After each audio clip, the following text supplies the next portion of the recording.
Hello दोस्तों, welcome to Anshika coaching centre. मैं शैलेंद्र आप सभी का अंशिका कोचिंग सेंटर में स्वागत करता हूं। तो कैसे हो मेरे प्यारे दोस्तों? उम्मीद करता हूं आप लोग बहुत अच्छे होंगे। तो मेरे दोस्तों, यदि आप लोगों को वीडियो अच्छा लगे तो प्लीज हमारे चैनल को सब्सक्राइब कीजिए, शेयर कीजिए, लाइक कीजिए एवं अपने दोस्तों के पास शेयर कीजिए। ठीक है मेरे दोस्तों, तो आइए हम लोग निर्देशांक ज्यामिति पढ़ रहे थे। तो निर्देशांक ज्यामिति में हमारा प्रश्नावली फर्स्ट हो गया था। ठीक है, और आज हमारा दूसरा प्रश्नावली है। तो दूसरे प्रश्नावली का ये पहला प्रश्न है। ठीक है, तो क्या बोल रहा है मेरे दोस्तों? पहला प्रश्न क्या बोल रहा है कि एक समबाहु त्रिभुज की भुजा 5 है। ठीक है, बोल रहा है एक समबाहु त्रिभुज की भुजा जो है वो 5 है और शीर्षों के निर्देशांक ज्ञात कीजिए। यानी कि समबाहु त्रिभुज आप लोग जानते ही हैं। समबाहु त्रिभुज की क्या होती है? तीनों भुजाएं आपस में बराबर होती है मेरे दोस्तों। समबाहु त्रिभुज की तीनों भुजाएं आपस में बराबर होती है। अगर एक 5 मात्रक दिया हुआ है तो दूसरी भी 5 ही मात्रक होगी, क्योंकि सारी भुजाएं क्या होती हैं? आपस में बराबर होती है। 5-5 मात्रक की सबकी दूरियां होंगी। ठीक है, प्रश्न बोल रहा है एक समबाहु त्रिभुज की भुजा 5 है, उनके शीर्षों के निर्देशांक ज्ञात कीजिए यदि आधार x अक्ष हो। और यानी कि इस त्रिभुज का जो आधार है, यानी कि ये जो आधार है, ये बेस वो कहां पर हो मेरे दोस्तों? तो वो x अक्ष पर हो। ठीक है, x अक्ष पर उसका आधार रख के हमको इन दोनों प्रश्नों को हल करना है। ये पहला प्रश्न कर रहा है एक शीर्ष मूल बिंदु हो, और दूसरा प्रश्न कर रहा है आधार का मध्य बिंदु मूल बिंदु हो। ठीक है, यानी कि इसके आधार को हमको x अक्ष पर रख के प्रश्न को सॉल्व करना है। ठीक है, देखिए कैसे करते हैं। अच्छा, समबाहु त्रिभुज के बारे में आप लोगों को पता ही होगा कि समबाहु त्रिभुज की तीनों भुजाएं क्या होती है मेरे दोस्तों? आपस में बराबर होती हैं। ठीक है, अच्छा, समबाहु त्रिभुज की तीनों भुजाएं आपस में बराबर होती है तो आप लोगों को पता है। ठीक है,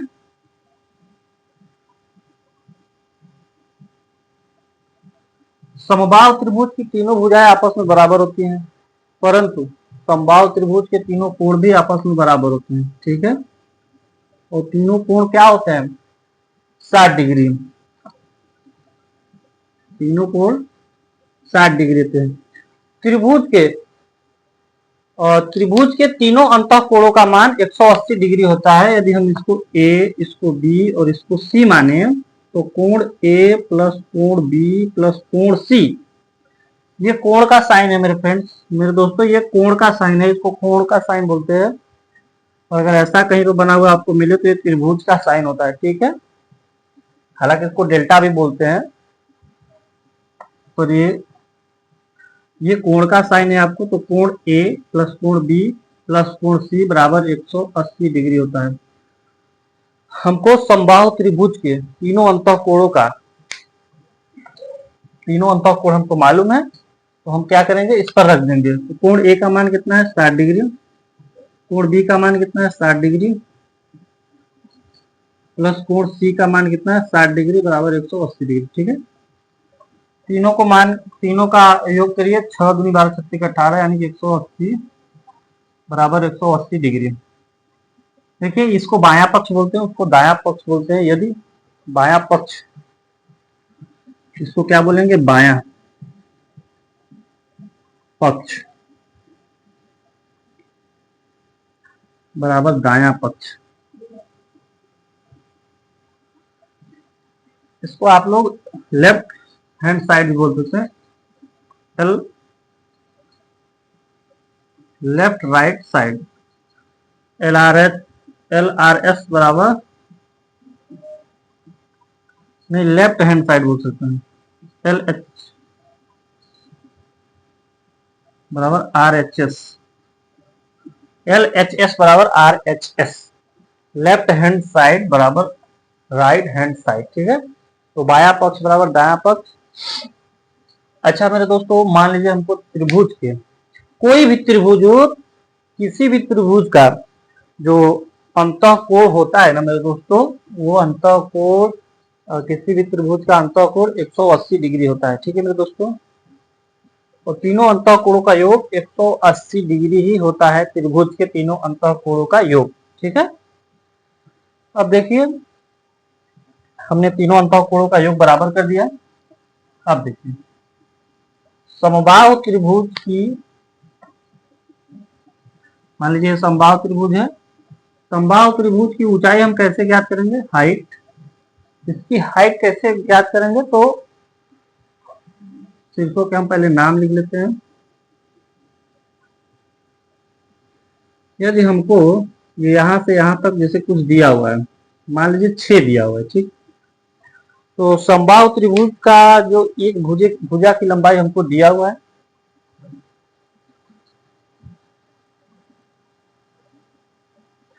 मान लीजिए समबाहु त्रिभुज की एक भुजा की लंबाई हमको दी हुई है, और हमको पता है कि समबाहु त्रिभुज की तीनों भुजाएं क्या होती हैं, आपस में बराबर होते हैं। यानी कि ये भुजा, ये जो हाइट हमने डाला है, इस पर जो लंब डाला है,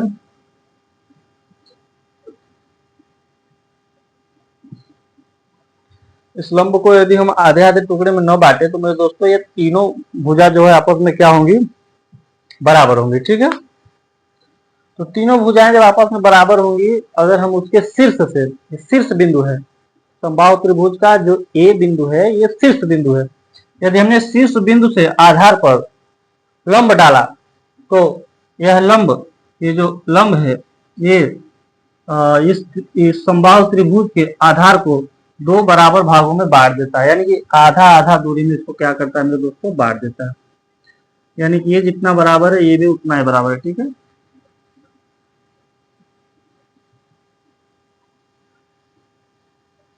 दो समान भागों में ये बांट देता है। तो समान भागों में बांट देता है, इसका मतलब अगर ये 6 दिया हुआ है, आधार की जो दूरी है यहाँ से वहां तक की जो लंबाई है आधार की, समबाहु त्रिभुज के आधार की लंबाई, तो ये क्या होगा, 3 3 में बढ़ जाएगा। यानी कि यहाँ से यहाँ तक की दूरी क्या हो जाएगी, 3 3 आधी आधी हो जाएगी। ठीक है, अगर ये समबाहु त्रिभुज का एक बिंदु एक जो है कि रेखा की लंबाई 6 दिया हुआ है, तो यानी कि बाकी दोनों भुजाओं की लंबाई भी 6 ही होगी।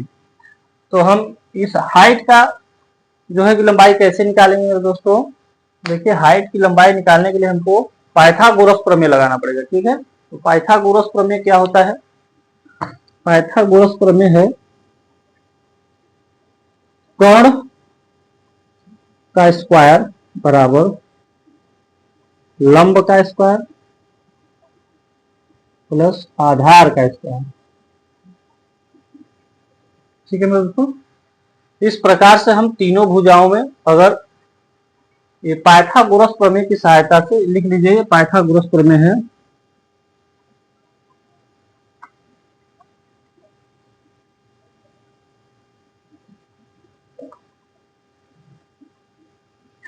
पाइथागोरस प्रमेय के मदद से मेरे दोस्तों हम क्या करते हैं, किसी भी त्रिभुज के, चाहे इस भुजा की लंबाई ज्ञात करना हो, चाहे हाइट की, चाहे इस भुजा की लंबाई ज्ञात करना हो, हम ज्ञात कर सकते हैं इसी के द्वारा। ठीक है, अगर हमको कर्ण निकालना है तो कर्ण बराबर लंब स्क्वायर प्लस आधार स्क्वायर। ठीक है, अगर हमको लंब निकालना होगा तो लंब बराबर क्या करेंगे, लंब का स्क्वायर बराबर, इस कर्ण को उधर भेज देंगे। ठीक है, लंब को यही रहने देंगे, कर्ण को अपनी जगह पे रहने देंगे, कर्ण स्क्वायर बराबर इस आधार को हम इधर भेजेंगे। तो बराबर के अगर इस साइड में कोई धनात्मक संख्या रहती है, जैसे धनात्मक संख्या है, ये बराबर के इस तरफ आके वो क्या हो जाएगी मेरे दोस्तों, ऋणात्मक हो जाएगी। क्या हो जाएगी, ऋणात्मक।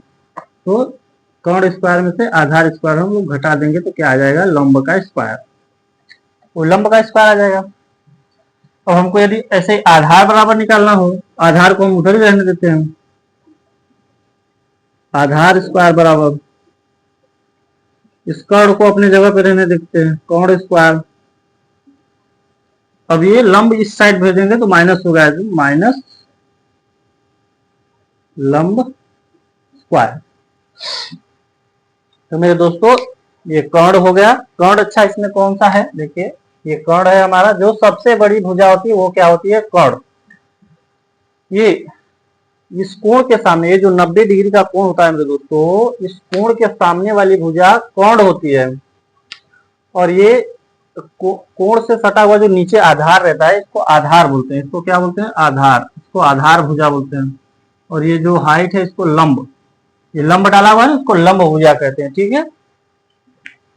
तो ये आधार भुजा, ये लंब भुजा, ठीक है। उतार लीजिए आप लोग इतना, फिर हम इस प्रश्न को हल करते हैं।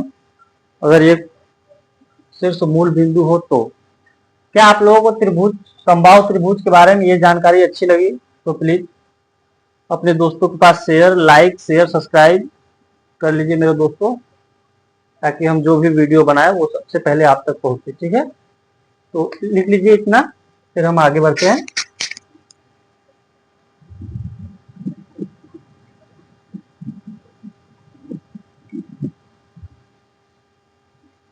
उम्मीद करता हूं मेरे दोस्तों कि आप लोग लिख लिए होंगे।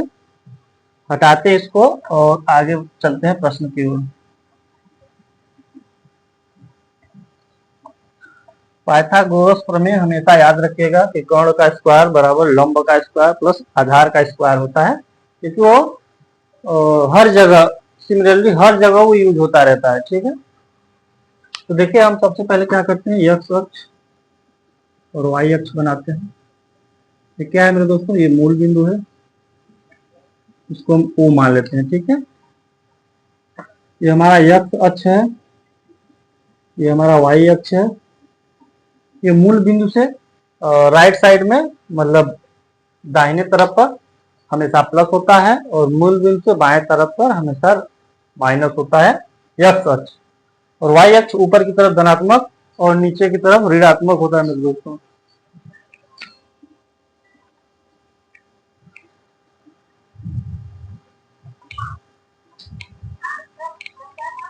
तो देखिए दोस्तों, इसको मूल बिंदु कहते हैं, ठीक है, इसको मूल बिंदु कहते हैं।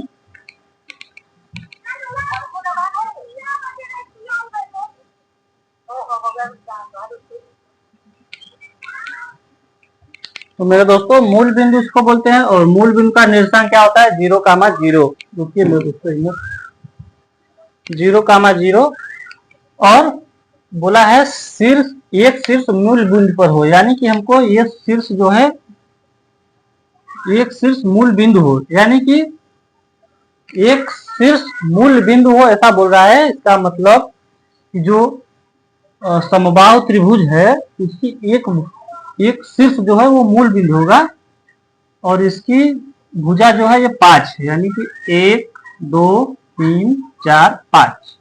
तो यहां से यहां तक की दूरी कितनी हो गई मेरे दोस्तों, 5, ठीक है। एक शीर्ष इसका मूल बिंदु हो गया हमारा, एक शीर्ष जो है त्रिभुज का, जैसे हमने त्रिभुज यहाँ पे बनाया, ये समबाहु त्रिभुज है। तो समबाहु त्रिभुज का जो है एक शीर्ष हमारा मूल बिंदु हो गया, ठीक है मेरे दोस्तों। दूसरा शीर्ष यहाँ एक्स अक्ष पर हो गया, तो इसका निर्देशांक क्या होगा, एक्स अक्ष पर चली गई दूरी, भुज और कोटि। सबसे पहले हम लोग भुज लिखते हैं, तो भुज हमारा 5 है और कोटि कितना होगा, एक्स अक्ष पर चली गई दूरी यानी कि y बराबर 0, तो कोट कितना होगा 0। एक्स अक्ष पर चली गई दूरी 5 और यानी कि भुज हमारा 5 हो गया। अगर किसी अक्ष पर चल रहा है, यदि एक्स अक्ष पर चल रहा है तो मेरे दोस्तों y बराबर 0 होगा। अगर y अक्ष पर चल रहा है तो x बराबर 0 होगा, क्योंकि वह जो है कि अक्षों पर चलेगा, तो अक्षों पर चलेगा तो यानी वो अक्ष पर ही रहेगा, वो बीच में कहीं किसी दूसरे अक्ष में नहीं जाएगा, ठीक है। तो इसीलिए अगर x अक्ष पर चली गई दूरी है तो y बराबर 0, और y अक्ष पर चली गई दूरी है तो x बराबर 0 होता है, ठीक है दोस्तों। तो बोला है एक शीर्ष मूल बिंदु हो, तो हमारा एक शीर्ष क्या है, मूल बिंदु हो गया। दूसरा शीर्ष हमको पता हो गया, ये क्योंकि 5 दूरी दिया हुआ था। तो देखिए समबाहु त्रिभुज की तीनों भुजाएं क्या होती है मेरे दोस्तों, आपस में बराबर होती है, यानी कि अगर ये 5 है तो ये भी 5 ही होगा, और ये भी कितना होगा, 5 ही होगा, ठीक है। अब हमको इस शीर्ष का मूल बिंदु ज्ञात, इस शीर्ष का हमको भुज और कोटि ज्ञात करना है, ठीक है। तो कैसे ज्ञात करेंगे, हमको इस शीर्ष का बिंदु ज्ञात करना है, तो मेरे दोस्तों सबसे पहले हम क्या करेंगे, यहाँ पर एक लंब डालेंगे, एक्स अक्ष पर क्या डालेंगे, लंब, और लंब डालेंगे, और यहाँ पे क्या हो गया, देखिए ये 90 डिग्री हो गया। यदि हम किसी शीर्ष से आधार पर लंब डालते हैं तो लंब 90 डिग्री के कोण पर उस भुजा से टच होता है, उस भुजा से टच होता है, ठीक है। उस भुजा के साथ वो 90 डिग्री का कोण बनाता है, ठीक है। तो देखिए अब हमको इसकी ये हाइट ज्ञात करना है। हमको हाइट अगर हम ज्ञात कर लेंगे तो यहाँ से यहाँ तक की दूरी हमको पता चल जाएगी, ठीक है। यहाँ से यहाँ तक की दूरी हमको क्या होगा, पता चल जाएगा। हाँ, और देखिए मेरे दोस्तों, जब इसने इसने शीर्ष से मान लीजिए ये ओ ये बी हो गया, ठीक है। ओ ए बी त्रिभुज का नाम है, शीर्षों के नाम है, त्रिभुज के शीर्षों का नाम है, ठीक है। तो देखिए जब ये आधार पे हमने शीर्ष से आधार पे लंब डाला तो ये क्या किया, इसको दो बराबर भागों में क्या किया, बांट दिया। तो अगर ये 5 था, यहाँ से यहाँ तक की दूरी कितनी थी मेरे दोस्तों, 5 थी, तो ये कितना हो गया, आधा हो गया, यानी 5/2। ये भी आधा हो गया, 5/2, 5/2, 5/2 हो गया ये। अब देखिए अब हमको इसकी हाइट ज्ञात करनी है, तो हाइट कैसे ज्ञात करेंगे, आधार इंटू ऊंचाई। ये होता है कर्ण बराबर क्या होता है मेरे दोस्तों, मैंने पाइथागोरस प्रमेय बताया था आपको, कर्ण बराबर लंब का स्क्वायर, कर्ण का स्क्वायर बराबर लंब का स्क्वायर प्लस आधार का स्क्वायर, ठीक है। कर्ण का स्क्वायर बराबर लंब का स्क्वायर प्लस आधार का स्क्वायर। तो हमको इसमें से देखिए मेरे दोस्तों निकालना किसको है, तो हमको निकालना है ये लंब हो गया हमारा, ये इस कोण के सामने वाला कोण जो सामने वाली भुजा होती है उसको हम क्या कहते हैं, कर्ण कहते हैं। त्रिभुज की सबसे बड़ी भुजा को हम लोग कर्ण कहते हैं। तो बी, इसको हम सी ले लेते हैं, बी सी ओ में आते हैं। हालांकि बी सी ए में भी, क्योंकि ये त्रिभुज दो बराबर त्रिभुजों में बढ़ गया है, ठीक है। ये त्रिभुज आपस में सर्वांग होंगे। कैसे होंगे, सर्वांग समता में क्या होता है मेरे दोस्तों, देखिए ये जो लंब हमने डाला है, लंब कामन है, इसको भी 90 डिग्री के एंगल पे काटता है और इसको भी 90 डिग्री के एंगल पे काटता है, ठीक है। और हालांकि ये समबाहु त्रिभुज है, समबाहु त्रिभुज में ये कोण और ये कोण 60-60 डिग्री का होगा, और इस कोण को 60 डिग्री में था तो उसने आधे आधे में डिवाइड कर दिया, 30 डिग्री 30 डिग्री हो गया, ठीक है। ये कोण कोण कोण कोण कोण कोण के आधार पर ये सर्वांग होगा, ठीक है। ये दोनों त्रिभुज आपस में सर्वांग होंगे, ठीक है। तो हमको क्या ये हाइट ज्ञात करना है, हाइट बोले तो लंब ज्ञात करना है। तो हम क्या करेंगे, लंब को इधर ही रहने देंगे, ठीक है। लंब स्क्वायर बराबर, ये कर्ण भी अपनी जगह पे ही रहेगा, सिर्फ हमने इधर से उधर लिखा है बस, बाकी बराबर के दोनों तरफ वैसा है। तो कर्ण का स्क्वायर, और ये आधार को हम इस साइड में भेज देंगे, कर्ण साइड, तो ये माइनस हो जाएगा, माइनस आधार का स्क्वायर, ठीक है। तो देखिए लंब का स्क्वायर बराबर कोण का स्क्वायर माइनस आधार का स्क्वायर हो गया। अब हम इस पर इस भुजाओं के मान रखेंगे। तो लंब का हमको निकालना है, यानी कि एच स्क्वायर बराबर ये कर्ण का स्क्वायर यानी कि 25, स्क्वायर कर देंगे तो 25 हो जाएगा, और माइनस आधार का स्क्वायर हो गया तो 5×25/4 हो जाएगा, ठीक है। अब देखिए एच स्क्वायर बराबर उधर क्या होगा, इधर देखिए हम लोग गुणा करते हैं, 25 चौका 100 और माइनस, देखिए इसका इसका गुणा और ये घटाएंगे, 25 चौका 100, देखिए यहाँ से यहाँ तक क्या होगा गुणा और ये माइनस हो जाएगा, ठीक है।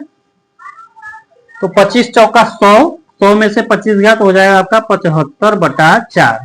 अच्छा एच का स्क्वायर है, इधर से स्क्वायर हम लोग हटाएंगे तो इधर क्या हो जाएगा, कर्ली लग जाएगा, ठीक है, रूट लग जाएगा। तो एच बराबर देखिए ये 25 या 75, हम इसको तोड़ देते हैं, 25×3/4, ठीक है।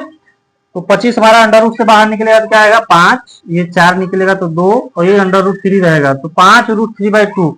इस हाइट का जो ऊंचाई है मेरे दोस्तों, ये जो हाइट है इसका आया 5√3/2, इस हाइट की ऊंचाई आ गई, ठीक है मेरे दोस्तों। तो ये पाइथागोरस प्रमेय के आधार पर हमने इसकी ऊंचाई ज्ञात कर ली।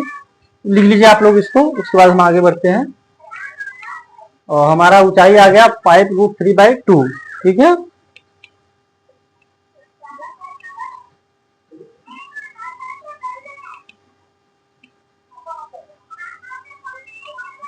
उम्मीद करता हूँ आप लोगों ने उतार लिया होगा मेरे दोस्तों। तो आइए, तो देखिए हमारा ये हाइट भी हमको पता चल गया, ठीक है, यहाँ से यहाँ तक की दूरी पता चल गई, ठीक है। तो हमको इसका जो है कि निर्देशांक ज्ञात करना है। तो कैसे ज्ञात करेंगे मेरे दोस्तों, देखिए ये x अक्ष के समांतर है, ये x अक्ष के समांतर रेखा है। तो यहाँ से यहाँ तक की दूरी बराबर यह दूरी होगी, यानी कि x अक्ष पर चली गई दूरी 5/2, और y अक्ष पर ये जो दूरी चली गई है, ये जो y अक्ष पे चली गई है, तो यहाँ से यहाँ तक की दूरी हमने अभी निकाला 5√3/2। ये है बिंदु B का निर्देशांक। यही प्रश्न में पूछ रहा है कि एक शीर्ष अगर मूल बिंदु हो तो शीर्षों के निर्देशांक ज्ञात कीजिए। लिख लीजिए मेरे दोस्तों, ये बिंदु बी का निर्देशांक आप लोग निकल गया, ठीक है, 5/2 और दूसरा 5√3/2। ये उतार लीजिए आप लोग। फिर हम लोग दूसरे प्रश्न, आधार का मध्य बिंदु मूल बिंदु हो, फिर उस प्रश्न को हल करते हैं।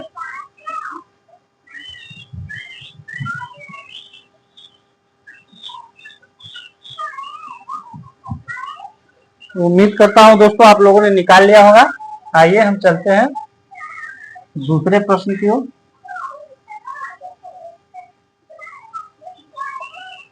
दूसरा प्रश्न कह रहा है मेरे दोस्तों कि अगर आधार का मध्य बिंदु मूल बिंदु हो तो, यानी कि समबाहु त्रिभुज, ये हमारा मूल बिंदु हो गया, 0 हो गया, 0,0 O। अब बोल रहा है कि आधार का मध्य बिंदु, यानी कि समबाहु त्रिभुज का जो मध्य बिंदु है वो मूल बिंदु लेने को बोल रहा है, ठीक है। देखिए यहाँ से यहाँ तक की दूरी हमने कितना लिया था, 5, ठीक है। तो अगर आधार का मूल बिंदु मध्य बिंदु हो गया, यानी कि यह समबाहु त्रिभुज दोनों तरफ, समबाहु त्रिभुज का जो आधार की भुजा होगी वो दोनों तरफ आधा आधा हो जाएगी, ठीक है, क्योंकि मध्य बिंदु बोल रहा है। और आधार का मध्य बिंदु अगर मूल बिंदु हो, यानी कि इस समबाहु त्रिभुज का जो आधार है वो आधार की जो भुजा है उसका मध्य बिंदु मूल बिंदु हो, इसका मतलब यह इसको दो बराबर भागों में बांट चुका है, 5/2 और 5/2। यहाँ से यहाँ तक की दूरी है, ठीक है। अब देखिए ये समबाहु त्रिभुज है, तो समबाहु त्रिभुज है यानी कि यहाँ ये इसकी हाइट है, y अक्ष क्या है मेरे दोस्तों, इसकी हाइट है, और ये भी 5 यूनिट है, ये भी 5 यूनिट है, क्योंकि समबाहु त्रिभुज है और समबाहु त्रिभुज की तीनों भुजाएं आपस में बराबर होती हैं। तो अगर ये 5 यूनिट, ये 5 यूनिट है, तो इसकी हाइट हमको ज्ञात करना है। और हाइट कैसे ज्ञात करेंगे, देखिए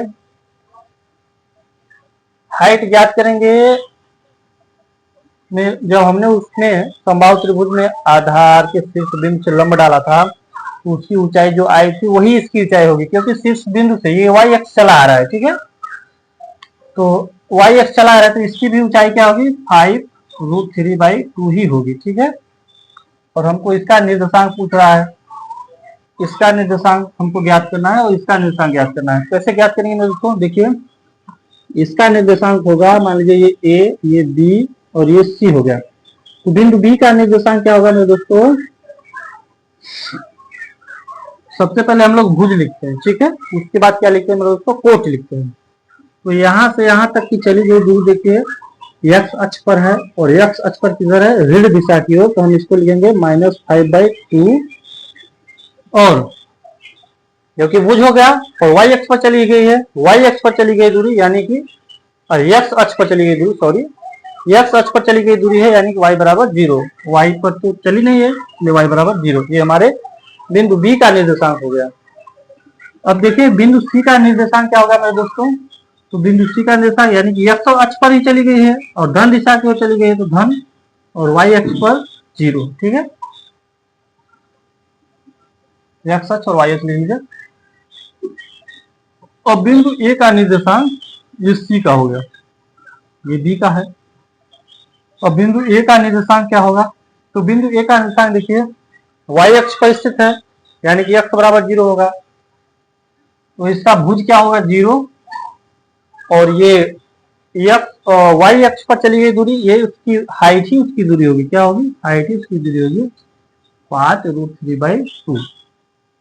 तो हमको तीनों शीर्षों का निर्देशांक ज्ञात हो गया। ठीक है मेरे दोस्तों, हमको यही निकालना था, आधार का मध्य बिंदु मूल बिंदु हो तो फिर से उस शीर्षों के निर्देशांक ज्ञात कीजिए। तो हमको ए, बी और सी तीनों के निर्देशांक क्या है? ए का क्या है? 5, √3/2, 0, 5√3/2 और बी का निर्देशांक -5/2, 0 और बिंदु सी का निर्देशांक 5/2, 0।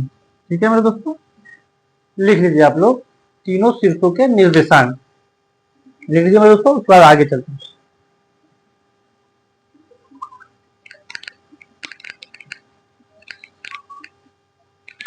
क्या आप लोग को ये बातें समझ में आई मेरे दोस्तों?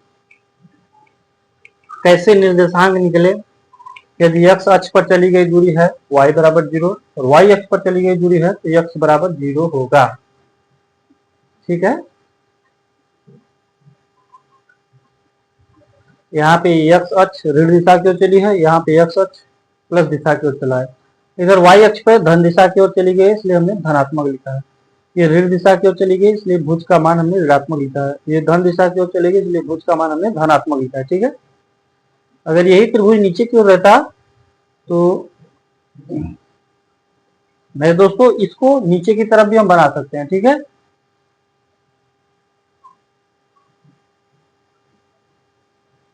तो इस नीचे वाले बिंदु का निर्देशांक क्या होगा? देखिए हमने त्रिभुज बनाया इधर, हमारा हाइट तो वही होगा 5√3/2, क्योंकि जो वो दूरी है वही ये दूरी होगी।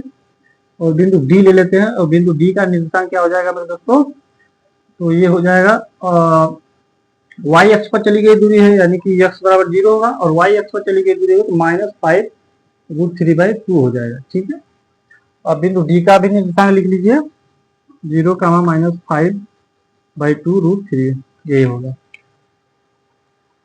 उधर धन दिशा की ओर चला था, इधर ऋण दिशा की ओर चला है, बस फर्क इतना ही है। उतार लीजिए आप लोग, फिर हम लोग अगले प्रश्न की ओर चलते हैं। हमारा पहला प्रश्न पूरा हुआ।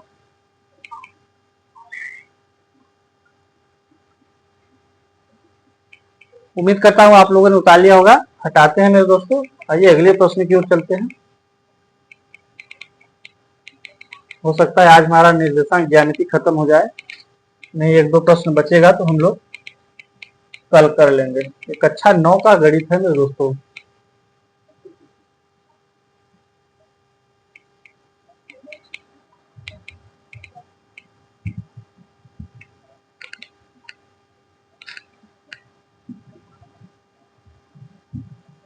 देखिए मेरे दोस्तों, हमारा दूसरा प्रश्न बोल रहा है कि किसी वर्ग की एक भुजा के सिरे 0, 0 और a, 0 हो, ये a है, a, 0 हो तो अन्य शीर्षों के निर्देशांक ज्ञात कीजिए। ठीक है, इसमें वर्ग दिया है मेरे दोस्तों, तो यानी कि वर्ग के बारे में हम आपको कुछ बता देते हैं। देखिए वर्ग की चारों भुजाएं क्या होती है मेरे दोस्तों? आपस में बराबर होती है। ठीक है, और वर्ग की चारों भुजाएं आपस में बराबर होती हैं, स्क्वायर बोलते हैं इसको, स्क्वायर इंग्लिश में बोलते हैं। और इसकी चारों कोण 90-90 डिग्री की होती हैं, ए बी सी डी। ठीक है, चारों कोण 90-90 डिग्री होता है और चतुर्भुज के सभी कोणों का योग 360 डिग्री होता है। ये चतुर्भुज के सभी कोण क्या होते हैं? 360 डिग्री। अच्छा ये देखिए समकोण है, ये सब समकोण होते हैं।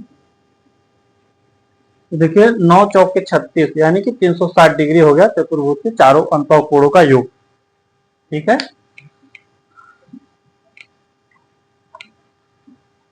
तो इतना आप लोगों को पता हो गया। तो चतुर्भुज के चारों अंतः कोणों का योग 360 डिग्री होता है। और वर्ग के चारों भुजाएं, चतुर्भुज के नहीं, सिर्फ वर्ग के चारों भुजाएं आपस में क्या होते हैं? बराबर होते हैं। ठीक है, और इनके विकर्ण भी आपस में क्या होते हैं मेरे दोस्तों? बराबर होते हैं।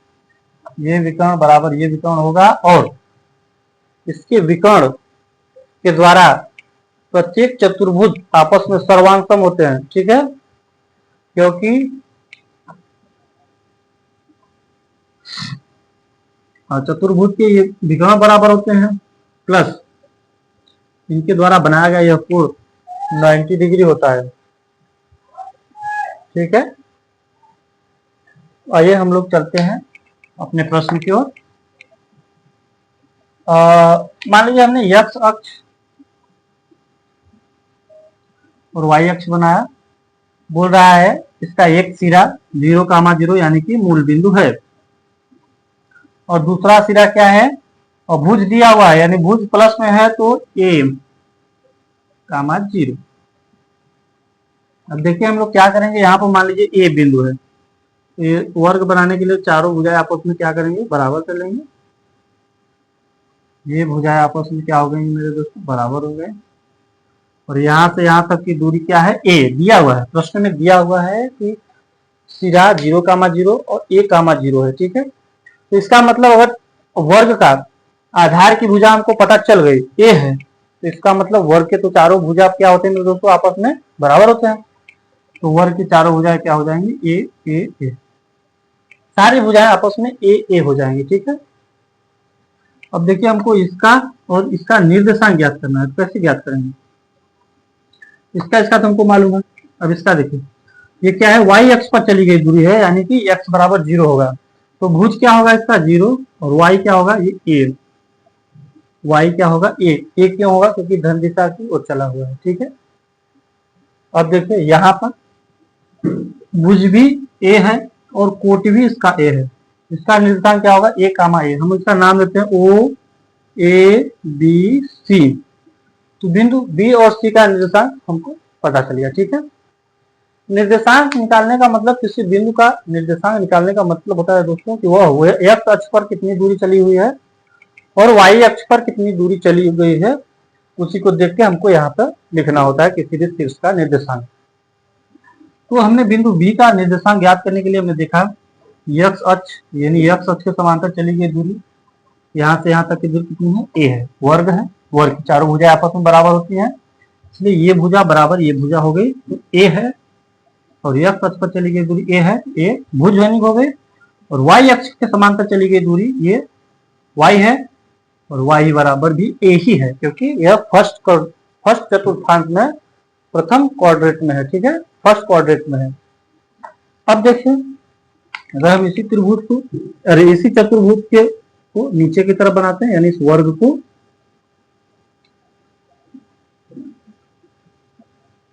वर्ग का निर्देशांक जो हमको ये बिंदु निकालना है, मान लीजिए बी सी डी और ई है, तो ये भी ए ही ए है, कि वर्ग की चारों भुजाएं क्या होती है मेरे दोस्तों, आपस में बराबर होती है।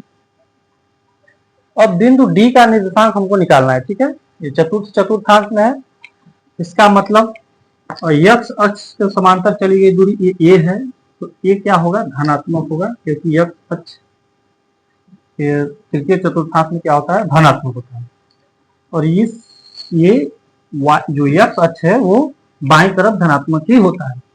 अब देखिए ये y अक्ष पर चली गई दूरी ऋणात्मक होगी, -a होगा, a, होगा, क्योंकि ये y अक्ष के समांतर चली गई दूरी है, और यह दूरी ऋणात्मक होगी क्योंकि मूल बिंदु से नीचे की तरफ y का जो भी बिंदु होता है वो क्या होता है, ऋणात्मक होता है। ठीक है, a, -a हो गया। ठीक है, बिंदु E का निर्देशांक हमको ज्ञात करना है, तो ये क्या है, y अक्ष पर चली गई दूरी है, यानी कि x बराबर क्या होगा 0, और y अक्ष पे -a, क्योंकि y अक्ष नीचे की तरफ क्या होता है मेरे दोस्तों, -a होता है। तो आप लिख लीजिए निर्देशांक बिंदुओं के निर्देशांक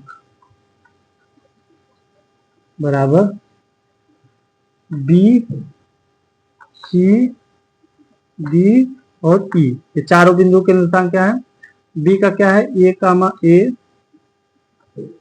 और 0, a, और डी का निर्देशांक a, और ई का निर्देशांक 0, -a। ठीक है दोस्तों, लिख लीजिए आप लोग, फिर हम लोग अगले प्रश्न की ओर चलते हैं। उम्मीद करता हूँ कि आपको ये प्रश्न समझ में आया होगा, नहीं समझ में आया प्लीज आप लोग कमेंट में बताइएगा, हम इसको अगली बार किसी और प्रश्न को और अच्छी तरह से समझाने का कोशिश करेंगे। ठीक है मेरे दोस्तों। वो उतार लीजिए आप लोग बिंदुओं के निर्देशांक। हमने निकाल दिया।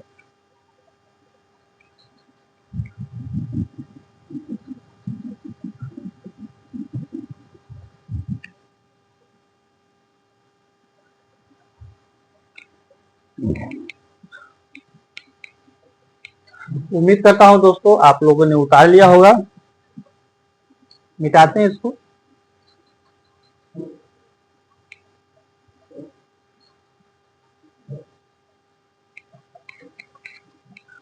आइए अगले प्रश्न की ओर चलते हैं।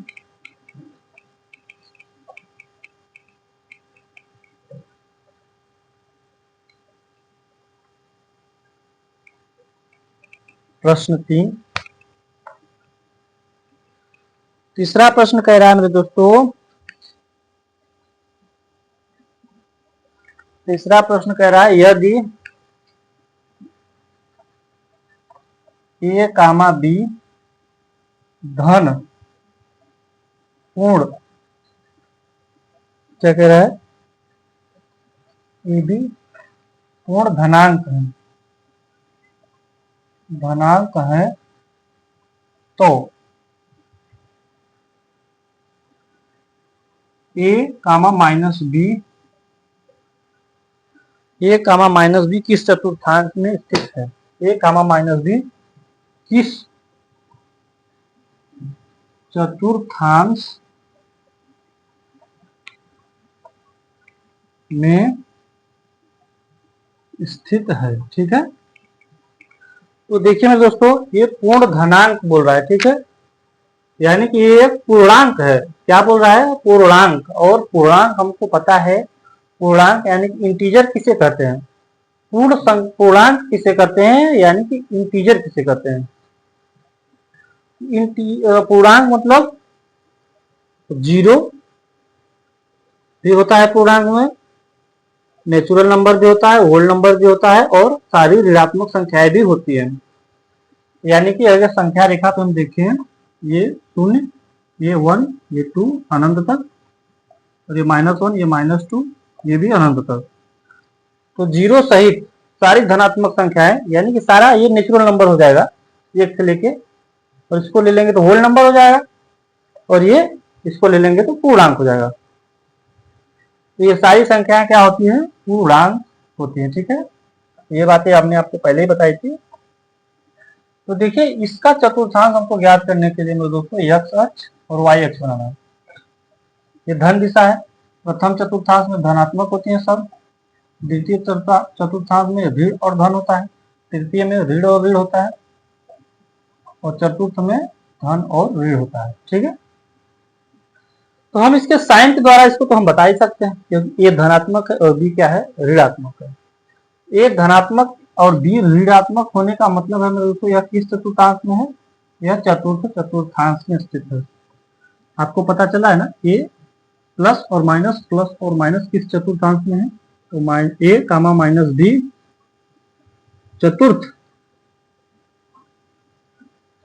चतुर्थांश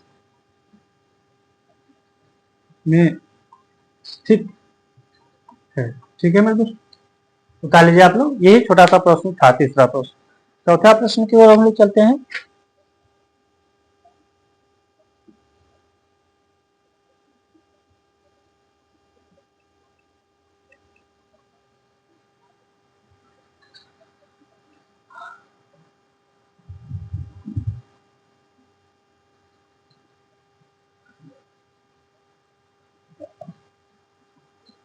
आप लोगों ने उतार लिया होगा, उतार लिया आप लोग। तो ठीक है मेरे दोस्तों, आज का क्लास हम लोग यहीं तक रखते हैं, बाकी का कल देखेंगे। तो टेक केयर, बाय बाय मेरे दोस्तों।